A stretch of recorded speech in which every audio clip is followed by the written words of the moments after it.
Welcome to this explainer. Okay, let's dive right in and uncover a pretty surprising reality about prison security in Virginia. When we think of prison security, we usually picture concrete walls, heavy steel bars, and razor wire. But the most complex challenges facing correctional administrators today, well, they don't always look like your traditional threats. In fact, some of the absolute biggest vulnerabilities come from items we use every single day. So, if I asked you to name the most dangerous piece of contraband inside a correctional facility right now, your mind probably jumps immediately to traditional weapons, right? Like shanks or maybe illicit narcotics. And while those certainly pose massive risks for sure, correctional experts will point to something entirely different that's probably sitting right in your pocket. Yep, a cell phone. It isn't a traditional weapon, it's literally the everyday device most of us rely on for pure convenience. But the moment you cross the threshold of a secure facility, this everyday piece of tech transforms into an incredibly dangerous tool. Let's look at exactly how this happens. Section 1. The hidden prison threat. Because a correctional facility relies on highly controlled environments, an unauthorized cell phone is a severe threat. It enables unmonitored communication that completely defeats facility controls. With a smartphone, an incarcerated individual can secretly coordinate escape attempts. They can reach out to intimidate victims or witnesses involved in their ongoing cases. They can orchestrate illicit drug deliveries right into the facility, or even continue managing outside criminal enterprises from behind bars. Honestly, even if a phone isn't being used to plot some cinematic escape, just the mere act of bypassing the facility's communication monitoring undermines institutional discipline and totally compromises the safety of both the staff and other incarcerated people. Section 2. Virginia's strict contraband laws. Because the stakes are so high here, Virginia has instituted strict legal frameworks to combat this problem directly. They absolutely do not view this as just some simple administrative headache. Virginia Code Section 18.2-431.1 makes it incredibly clear. The law strictly targets both the incarcerated person possessing the device and the person on the outside who provides it. It's a two-way street of liability. Whether you're a family member, a visitor, a contractor, or an employee, if you intentionally help move a phone into a jail or prison without permission, you are in direct violation of state law. And here is the crucial point. Smuggling a phone isn't just a minor write-up. It is classified as a Class 6 felony offense in the Commonwealth of Virginia. A felony conviction carries life-altering consequences, right? It affects your employment, your voting rights, and your freedom. The state legislature actually elevated this from a simple misdemeanor to a felony specifically to deter the massive black market for these devices. We really have to shatter the illusion that bringing a phone into a facility is just a small mistake or a minor rule infraction. It is vital to contrast that myth with the harsh reality of severe criminal charges. The Virginia legal framework, which includes broader statutes like Section 18.2-474, prohibiting unauthorized deliveries, is meticulously built to stop these items from ever crossing the threshold. Section 3. More than just handsets. Because let's think about this logically.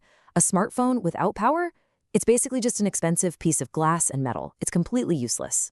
The Virginia Department of Corrections, or VADOC, treats all of these enabling accessories as prohibited contraband too. Their operating procedures explicitly list chargers, power cords, batteries, adapters, SIM cards, and yes, even earbuds as prohibited items. That means trying to sneak a simple $5 charging cord to an inmate carries the exact same felony exposure as handing them a brand new iPhone. The state totally recognizes that modern contraband is a network of components, and they target all of them. Let's quickly delineate the system so we understand exactly where these rules apply. Virginia's correctional system is split up. You have local jails, which are administered by local sheriffs, and then you have state prisons, which are operated by the Virginia Department of Corrections. But here's the key takeaway for us. Whether it's a local jail run by sheriffs or a massive state prison run by VADOC, these strict contraband laws apply across the board. In local jails, unauthorized phones disrupt safety and coordinate outside activity. In state prisons, the concern is heavily amplified by the larger scale of operations and the potential for highly organized contraband networks. But the law governs them both equally. Section 4. Smuggling and security layers. Now, you might be wondering, with all these severe laws in place, how do these devices actually get past those secure walls? Well, there's no single smuggling method. Illicit networks exploit various trusted access points to move devices inside. Phones aren't just being tossed over perimeter fences anymore. Often, they literally walk right through the front door. Smugglers might conceal them on their person during visits, hide them deeply within legitimate packages, or leverage compromised external contractors. And sadly, sometimes the threat comes from within, utilizing corrupt employees who abuse their security clearance to bypass checkpoints. And this is definitely not just a theoretical what-if scenario. Back in 2024, a former VAODC employee actually pleaded guilty to smuggling a cell phone to an inmate inside a facility. People are actively investigated and prosecuted for helping smuggle phones, which proves that no one, and I mean not even staff, is exempt from these strict Virginia laws. To fight this, Virginia utilizes a multi-layered security response designed to intercept contraband before it ever reaches an inmate. You just can't rely on one single defense. They use rigorous physical searches and visitor screening. They rely on active intelligence gathering and anonymous contraband tip lines to get ahead of smuggling plots, and they're continuously upgrading their technology. For instance, VADOC piloted new contraband detection scanners in 2025.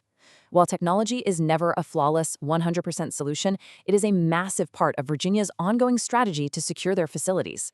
Section 5. Enforcement, Penalties, and Prevention. Understanding these rules is absolutely the best way to prevent accidental yet life-altering mistakes. When contraband is discovered, the response is incredibly swift and multifaceted. It begins with the immediate confiscation of the device and internal institutional discipline for the inmate. But it doesn't stop there. An active criminal investigation is launched.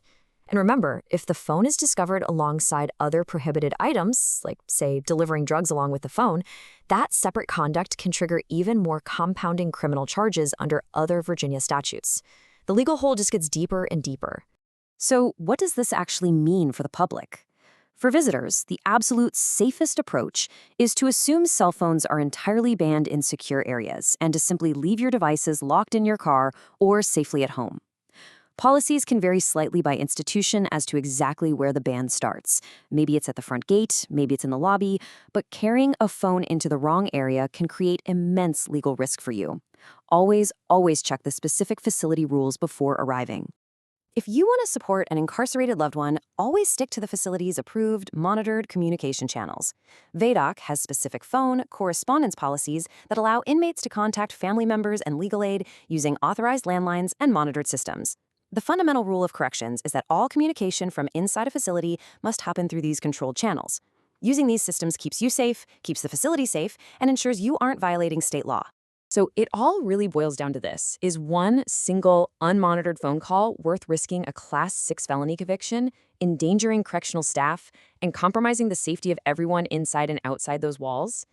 It's a stark reality for sure, but understanding these laws is crucial for anyone interacting with Virginia's correctional system today.